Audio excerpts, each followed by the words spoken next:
hasil dari data miningnya itu kalian masukkan ke dalam Excel, hasil misalnya pastikan pakai clustering, Pak. Nah, clustering kan hasil pengelompokannya masukkan ke dalam Excel, nanti dalam Excel dimasukkan ke dalam Tableau-nya baru kita visualisasikan, itu boleh seperti itu.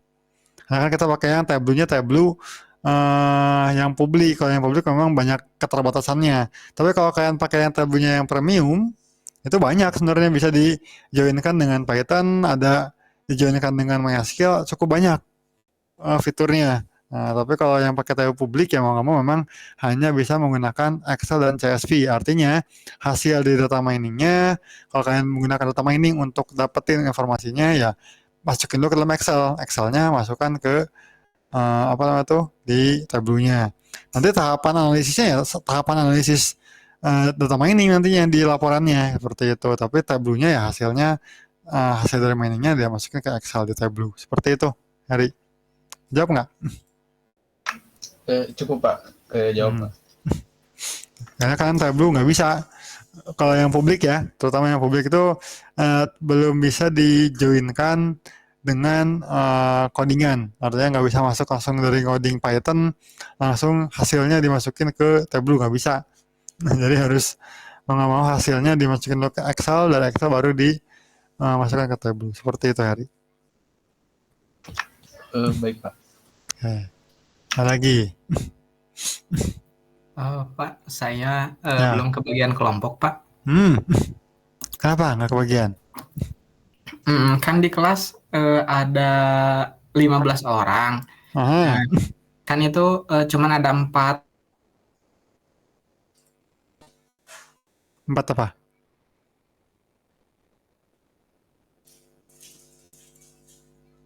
Ya, Elsa, gimana?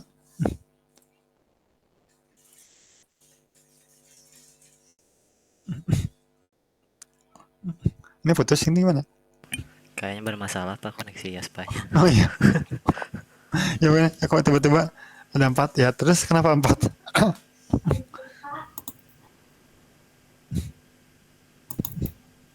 Maaf Pak, mati listrik. Oh, maaf. Bisa-bisanya ya. Gimana ya, Pak? Iya gitu Pak, lihat di gimana gitu? LMS-nya oh iya maaf tadi keputus ya. Jadi tiba-tiba gitu. Iya itu Pak, di LMS-nya kan cuma ada 4 sub materi, sub kelompok, 4 kelompok gitu. Dan sekelompoknya kan 3 ya, jadi cuma ada 12 orang gitu. Saya belum kebagian Pak. Ntar saya coba. Kamu di kelompok peneman data sama kelompok Fisdat nggak ada gitu? Nggak dapat? Iya belum dapat Pak, karena udah full 3/3 di situnya. Ya karena kan memang harus maksimal di 3 orang. Oke, iya, Pak. Oke. Tapi dirimu mau masuk kelompok siapa? Belum tahu Pak, belum nanya juga. Ya udah, sama gini konsepnya. Kamu kalau misalnya udah tahu mau kelompok sama siapa, nanti kasih tahu ke saya. Atau misalnya dirimu Pak, kayaknya saya mau sendiri aja ya silahkan. Gitu. Siap, nanti saya komunikasikan dulu Pak. Iya. Udah supaya. Oke, yang lain gimana? Pak, saya mau nanya Pak. Yang untuk format laporannya Pak, apakah ada format dari Bapak khusus atau gimana Pak? Laporan yang mana nih? Yang Benfly atau yang Vistat atau yang data mining? Yang visualisasi data Pak, yang Vistat. Vistat itu tidak ada ini. Untuk Vistat ataupun data mining itu tidak ada format khusus. Nah, kalian cukup ikuti tahapan dari kalau data mining itu kita ikuti tahapan KRIPS-DM ataupun tahapan dari KDD misalnya yang paling banyak digunakan.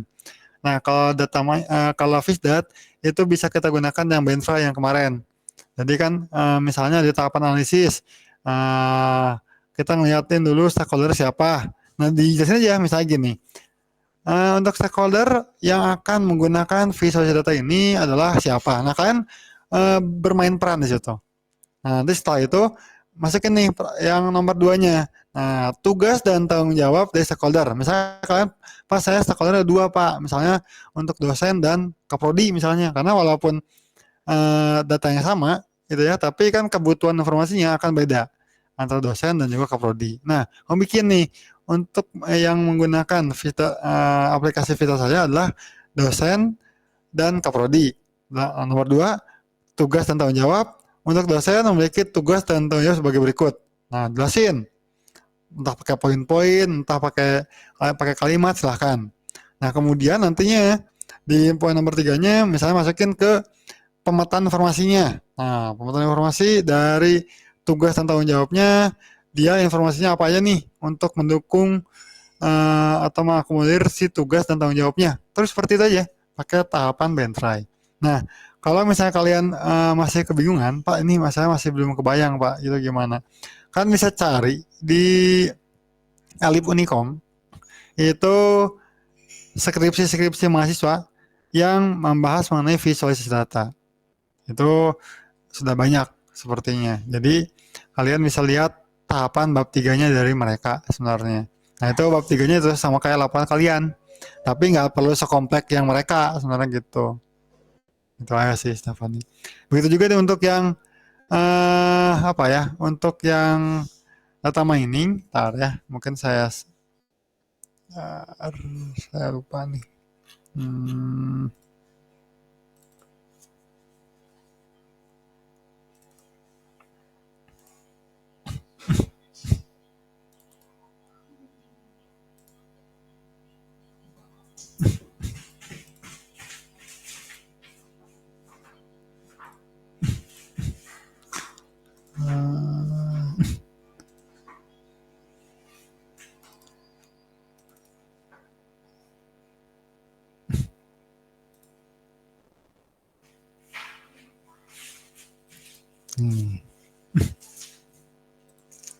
Mungkin saya contohkan ini ya.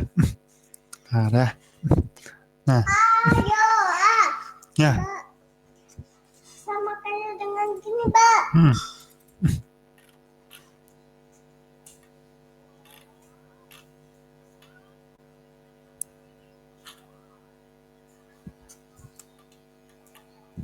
Ntar saya searchkan dulu.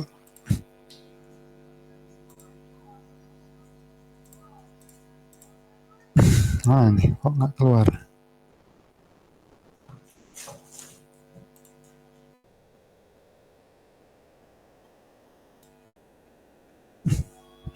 Muncul nggak di kalian?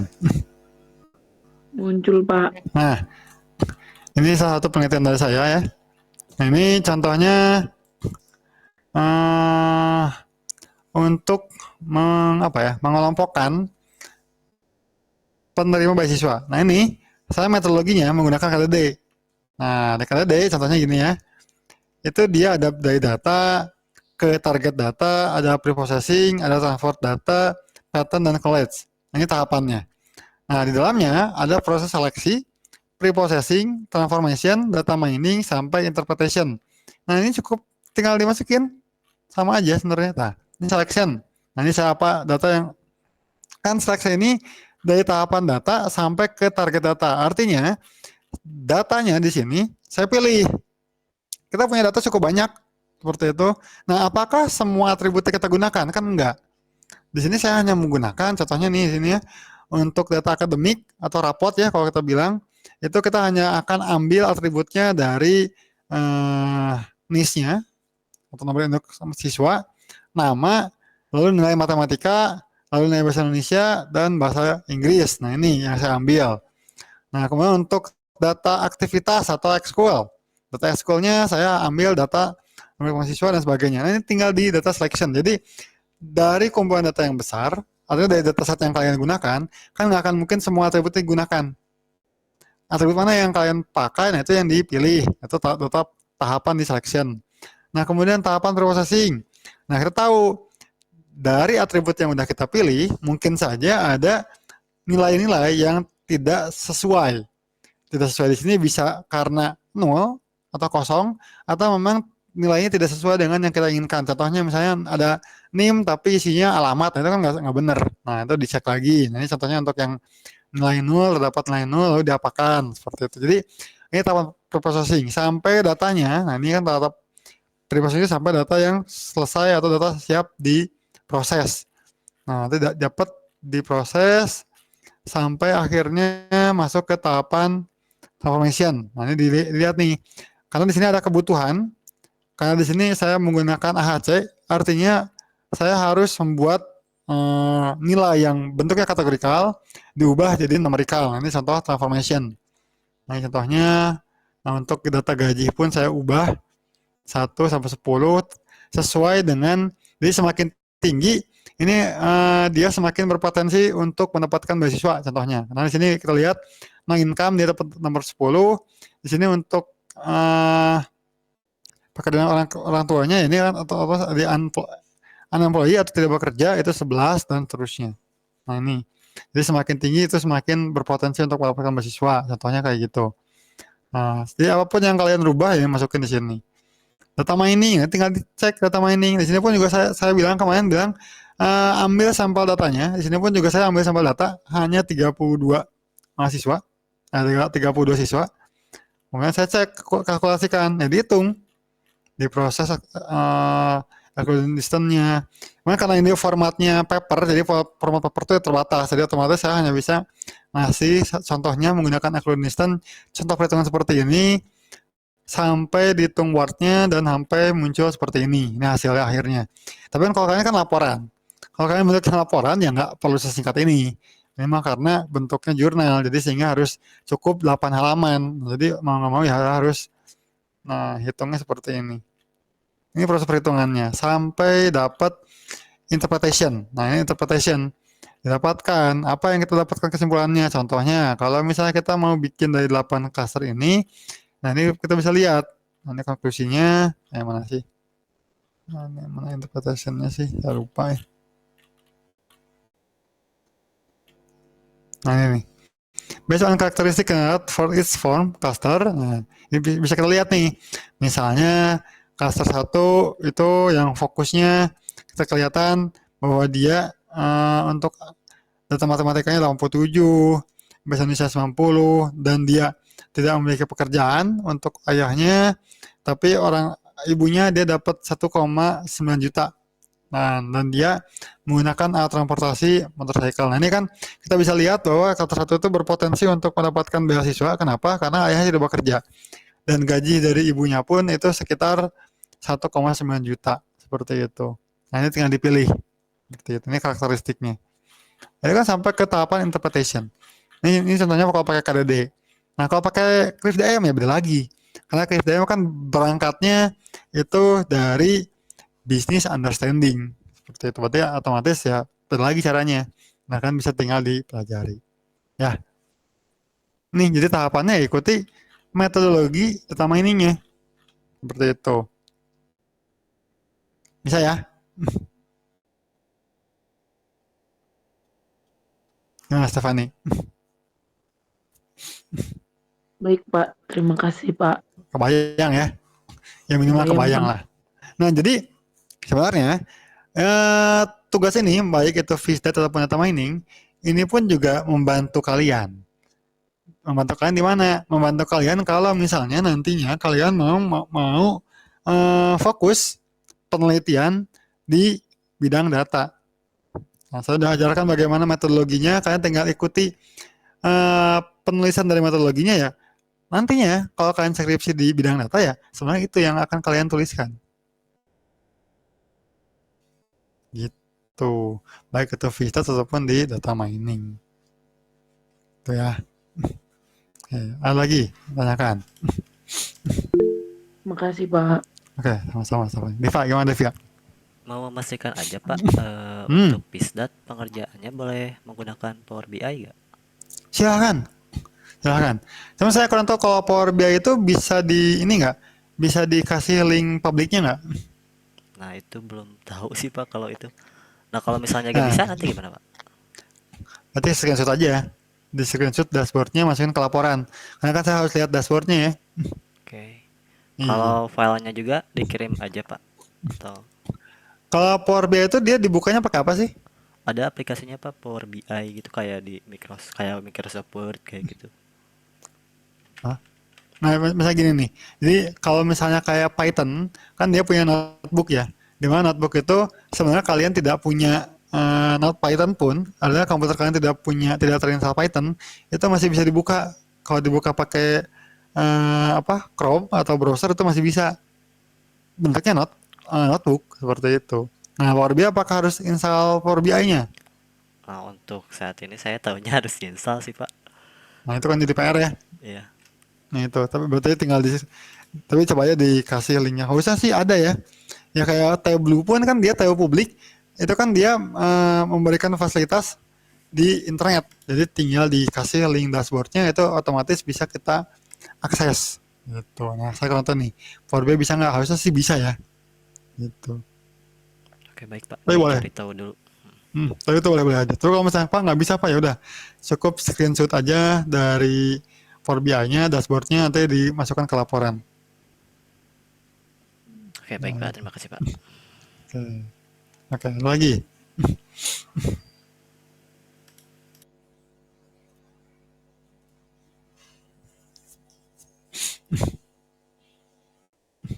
Cukup?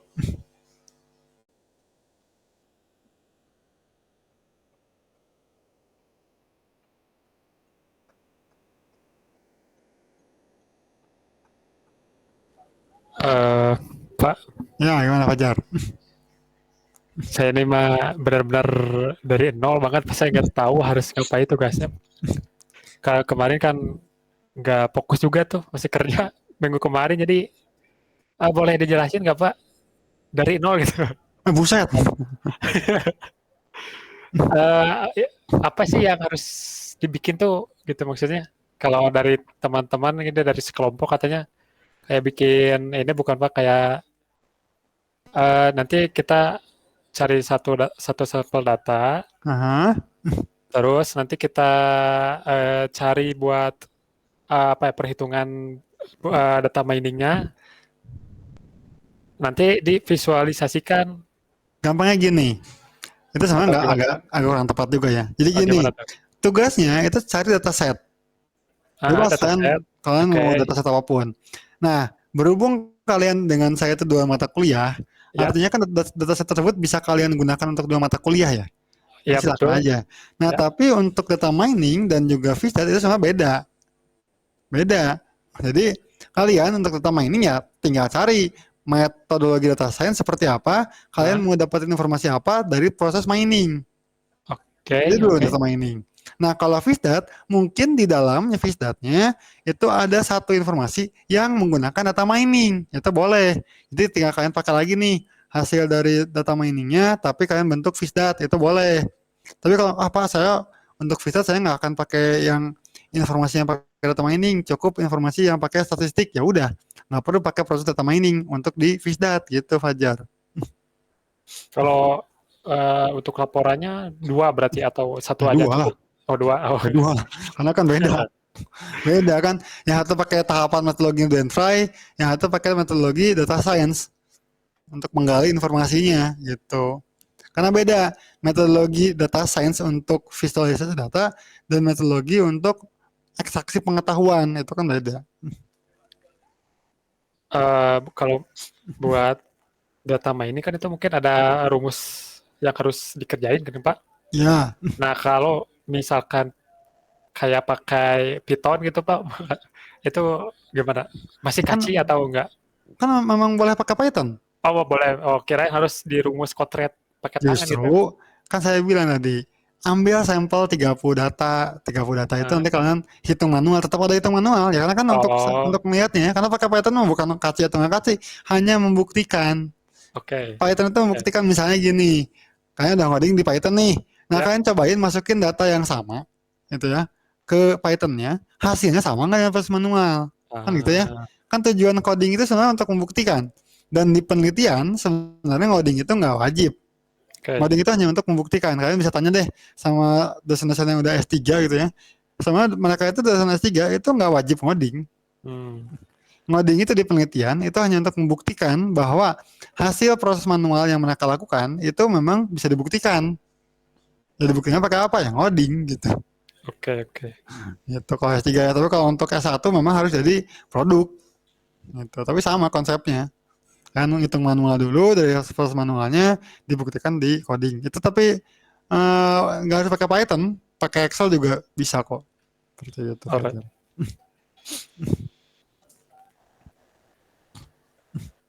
Gitu.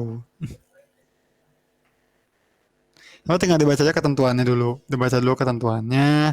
Saya kan udah berusaha bikin ketentuan untuk 2 mata kuliah ini, untuk tugas-tugasnya itu mudah dipahami insya Allah. Gitu.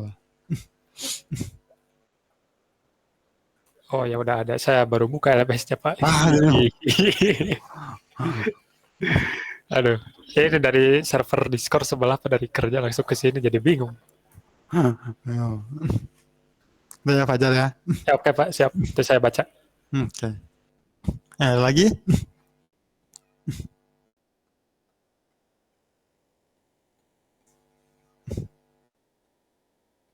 Aman? Gimana sih Santo? Mau tanya Pak, kalau misalkan nggak wajib samakan Pak dataset antara penambangan data dan visualisasi Ya. data? Nggak wajib. Oke, siap Pak. Ini tuh hanya karena kalian satu dosen aja. Saya itu kan dosen Visdat sama dosen data mining di kalian. Jadi ya pakai aja satu yang sama biar gampang gitu. Tapi kalau kalian apa susah Pak, ya udah tinggal ganti aja. Nggak ada masalah kok. Gitu.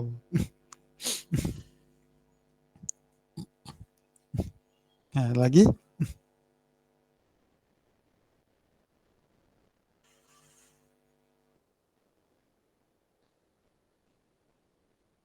Cukup? Atau kalian mau diskusi perwalian atau diskusi kelas misalnya? Ini Pak, Ya Fajar. sneak peek buat nanti semester 6 Pak, gimana Pak?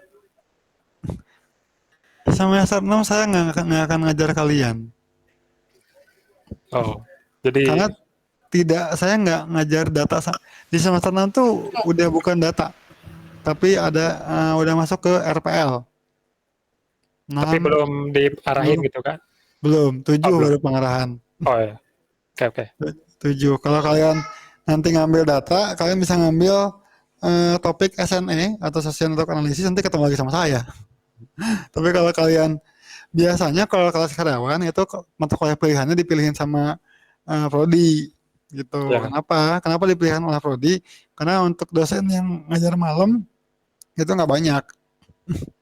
Gitu. Tapi kalau misalnya Pak, tapi saya pengen ngambil mata kuliah yang Bapak gitu kan ya. Ya kan harus berjuang, berarti mau datang pagi. Wah, Iya. Karena SNE saya ngajar sama Budian, jadi kemungkinan sih nggak akan ada kelas malam ya. oke.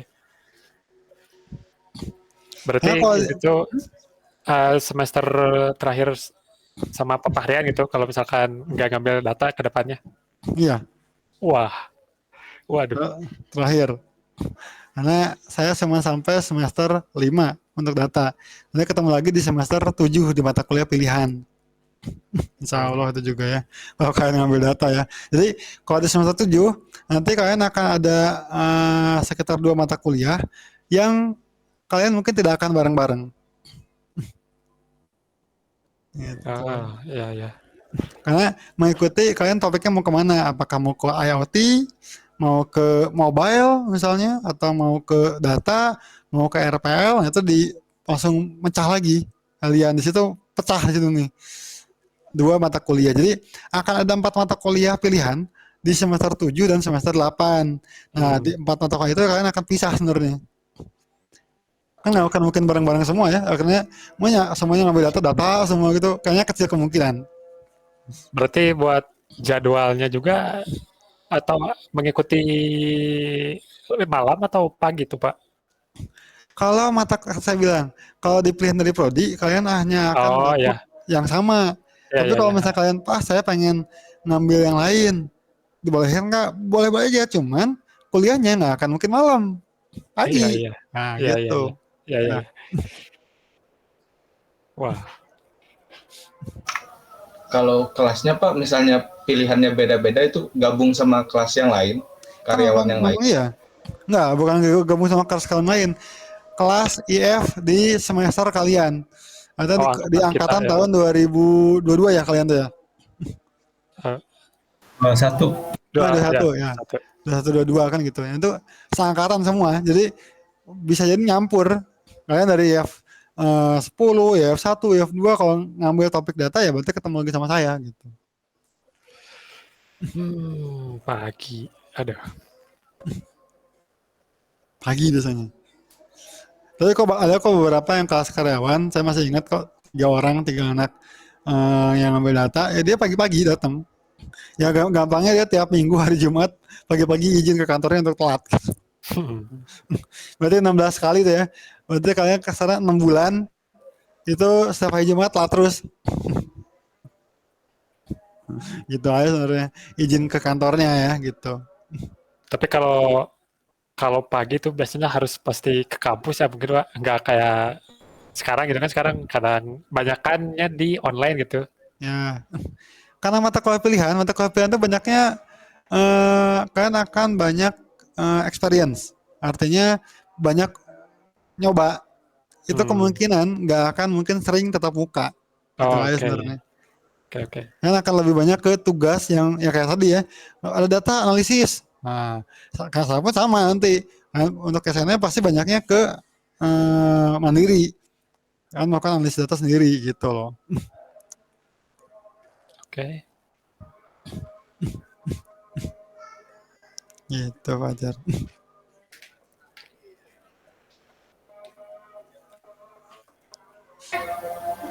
Pak, mau tanya Pak, kalau misalkan eh, di kita ngambil bukan dari prode gitu ya, katakanlah sanggup gitu ya Pak, datang pagi gitu, nyampur sama kelas lain, sama IF yang lain, itu UKT-nya tetap apa jadi beda Pak? Tetap apaan? Tetap ya yang sekarang atau berubah karena apa ya? Karena ya kita ngikut sama yang kelas reguler gitu.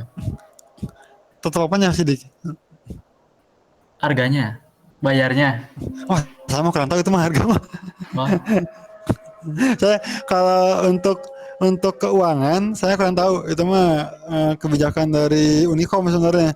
Prodi pun juga nggak pernah tahu. Prodi mah nggak pernah tahu. Kita mah cuma tahu kelas karyawan memang lebih mahal daripada kelas reguler gitu aja.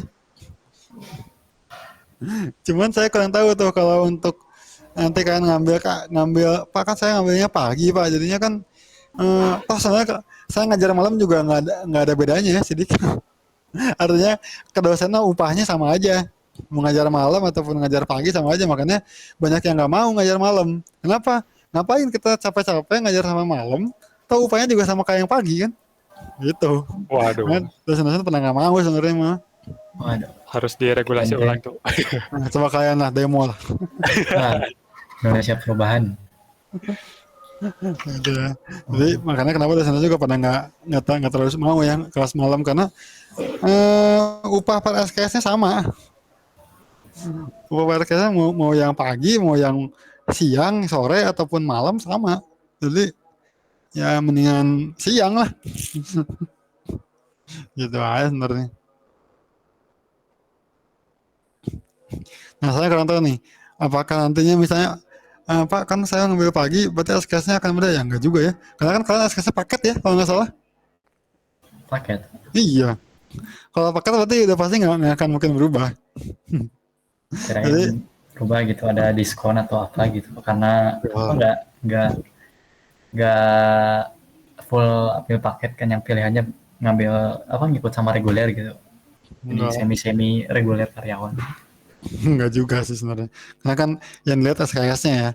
Kalian udah nyoba ini nggak ngambil beasiswa dari Unicom? Belum. Pak coba ikutin, walaupun sebenarnya sih saya pun juga dulu juga susah banget ya dapat beasiswa Unicom, kan kalau nggak punya orang dalam ya. Waduh. Waduh, orang dalam. Soalnya saya ngemerhatiin ya yang dapat beasiswa itu, saya kenal mahasiswanya dan dia tuh Anak dosen. ya iya. Dan anak dosennya juga bukan anak dosen sama dosen, WR gitu kan. Wah. Wow. Jadi saya bingung. Lah mereka kan sebenarnya penghasilan lebih banyak dari kita ya, dari dosen-dosen biasa ya. Ya, Kok mereka yang dapat beasiswa harusnya kan kita dong yang anak-anak dosen kita gitu. Ya, ya sebenarnya kalaupun mau orang dalam gitu misalnya, harusnya ya yang gajinya rendah dah. Iya kan? Namanya gitu kan? Betul. Iya gitu harusnya. Gitu. Soalnya nggak ada transparansi artinya. Jadi gini loh ya. Kita masukin nih apa namanya tuh? Pengajuan untuk dapat beasiswa nih. Pengajuan. Tapi kan kita nggak tahu nih proses seleksinya gimana gitu ya. Tapi tahu-tahu pas dapat ini yang dapat beasiswa sini. Pas santai asa kayak kenal bapaknya. Itu aja sebenarnya. Wow. Ya, cuman kan nggak semua sih, ada juga kok beberapa yang bukan orang Unikom, artinya bukan orang dalam ya. Itu cuman saya kurang sukanya kurang transparansi untuk siapa penerimanya, terus gimana proses perhitungannya gitu. Memilih siapa yang dapat beasiswanya itu nggak transparan gitu aja sebenarnya. Nah, tapi kalau itu beasiswa Unikom ya. Tapi kalau beasiswa Unikom pun juga punya kan beberapa dari beasiswa dari kementerian, itu kan difasilitasi oleh Unikom. Itu mah dari kementerian ya, gitu. Itu mah rata-rata sih memang yang berprestasi ya, artinya punya prestasi akademik yang mengharumkan nama Indonesia gitu ya, punya prestasi ikut lomba luar negeri, itu biasanya mereka yang dapat. Kalau dari kayaknya ya, ada beasiswa dari BNI, beasiswa dari dari kementerian, beasiswa apa lagi nih? Yayasan tuh biasanya suka kayak gitu. Tapi kalau beasiswa Unikom memang apa yang namanya tuh misteri gitu, siapa yang dapatnya. Misteri. Coba aja dulu. Ya Sidik ya. Ada lagi Sidik? Ya. Yang lain? Ini Pak, kan nanti ada kerja praktek Pak, apa magang gitu. Terus kan waktu itu Bapak pernah bilang kalau yang kelas karyawan mah gak perlu terlalu ya nggak usah bingung. Ya karena kerja, kan? jadi pertanyaan itu kalau misalnya si magang ini tuh harus yang sesuai sama IT atau kalau yang ininya kerjanya nggak sesuai sama IT nggak bisa atau gimana? Gampangnya gini, KP itu menjadi sebuah produk.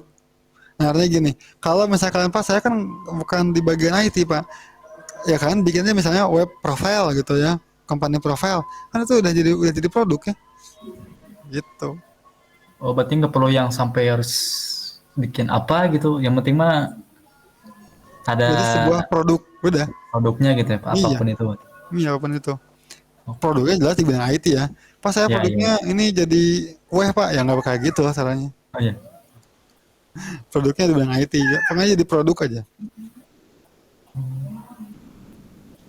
Pak, untuk laporannya itu laporan magangnya tuh nanti harus ditandatangani perusahaannya atau enggak Iya. Pak? Iya. Harus. Oh, berarti ada daily-nya gitu ya, hari per hari. Absensinya ada, penilaian dari penilaian dari institusi ada gitu kan, ada semua. Laporannya berarti ada dari Unikomnya berarti Pak? Bukan. Ada formatnya. Ada formatnya. Ya, baik Pak. Kalian kan semester 7 ya, kalau nggak salah KP itu kan? Kalau nggak salah. Soalnya yang tantangan saya bukan KP sebenarnya. Skripsi. Bukan. Yang lebih menantang itu capstone project. Apa itu Pak? Saya juga kurang tahu itu. Soalnya itu mah dari prodi yang ngajuin. Saya kurang tahu itu apa gitu ya. Karena namanya capstone project. Jadi saya masih belum paham itu ngapain gitu. Kayaknya kemungkinan ya sama kayak yang saya lakukan sekarang. Kalian akan diminta untuk mencari dataset yang berhubungan untuk data science. Entah kalian bikin machine learning, entah kalian bikin data science, atau bikin apapun tentang berhubungan dengan data. Matkul itu Pak atau? Matkul? Oh, matkul. Tapi ujung-ujungnya bikin project data science. Makanya sebutnya capstone project.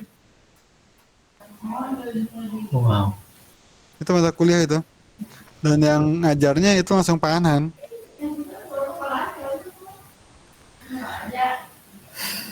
Mekanismenya itu saya kurang tahu nih, apakah itu pengganti KP atau itu pun selain KP. Aduh, Fatih jangan itu tuh.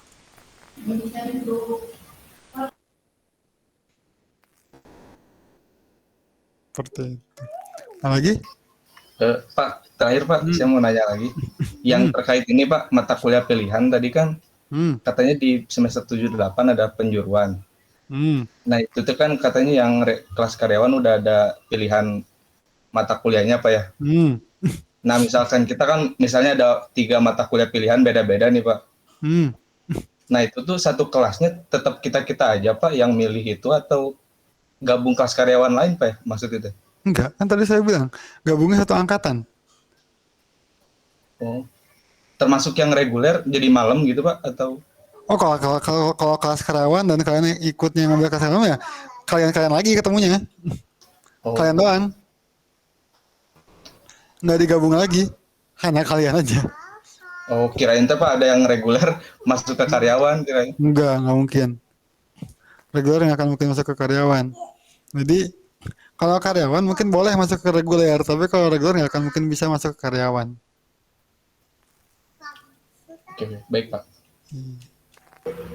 Pak, saya mau nanya Pak. Ya, gimana Arya? Untuk masalah ini Pak, UTS yang belum, apakah masih bisa susulan Pak? Ya udah, UTS sekarang udah UAS. Iya, kan kemarin saya tanya tuh waktu pertemuan offline. Kan katanya Bapak waktu itu belum bisa ya, ada acara.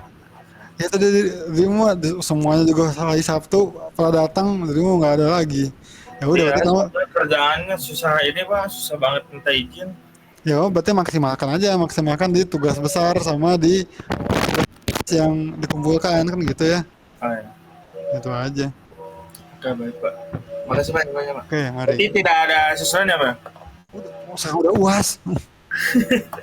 Oke, baik Pak. Udah UTS. Udah Pak. Ya. Oke.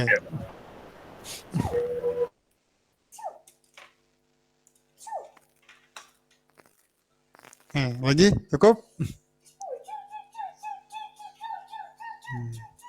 Ya, kalau tidak tanyakan lagi ya, mungkin saya cukupkan saja di diskusinya sampai saat ini saja. Kalau misalkan ada yang menanyakan lagi, itu boleh tanyakan di grup perwalian ya, grup Telegram itu kayaknya grup Telegram kayaknya sepi banget ya. Saya seringnya sidik doang gitu. Saya mungkin beberapa apa ya namanya tuh kalau nge-PM mungkin nggak semuanya bisa saya balas gitu ya. Mungkin kata Arya mungkin kayaknya saya pernah baca juga chatmu kayaknya. Saya kayak lupa balas kayaknya. Nah, kenapa saya gunakan grup? Jadi minimal saya tahu grup ini tuh dia nanya tentang apa. Gitu kan. Kalau dulu saya suka bikin grup per mata kuliah ya. Tapi kalau sekarang saya udah paling kalau maupun diskusinya via LMS gitu kan. Nah, kalau nge-PM banyak banget. Pertama nge-PM yang KP, yang apa ya, skripsi cukup banyak.